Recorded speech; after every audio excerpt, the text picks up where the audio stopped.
Hello everyone, బయటైతే వర్షం పడుతుంది. Climate చాలా కూల్గా ఉంది. సో మ్యాగీ తెచ్చేసుకొని కెటిల్లో కుక్ చేసుకొని తినేద్దాం అనుకుంటున్నా. వాటర్ అయితే బాయిల్ అవుతూ ఉన్నాయి. ఇంకేం చేద్దాం, స్టవ్ ఏమీ అవైలబుల్ లేనప్పుడు ఇలాంటి చిన్న చిన్న వాటితో అడ్జస్ట్ చేసుకోవాలి. సో వాటర్ అయితే ఫుల్ బాయిల్ అయిపోతున్నాయి. మొత్తం వేస్తే పట్టట్లేదని చెప్పి విరగొట్టి వేసేస్తున్నా.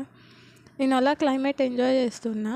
ఇక్కడ ఇంకా మసాలా వేయడం మర్చిపోయాను. మసాలా వేసేసి బయటికి వెళ్ళి వచ్చేసేలోపు మ్యాగీ అనేది కాస్త మాడిపోయింది. మొత్తం రూమ్ అంతా స్మెల్ వచ్చేస్తుంది ఫుల్గా.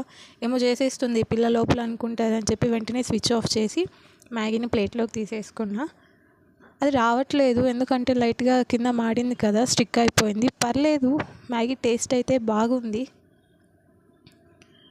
రావట్లేదు అసలు. ఇంకా దాన్ని అలానే పెట్టేసి వచ్చిన మ్యాగీ వరకు తీసుకొని పైన డోరిటోస్ వేసేసుకొని క్లైమేట్ ఎంజాయ్ చేస్తూ తినేస్తున్నాం. మీకు ఎలాంటి ఫుడ్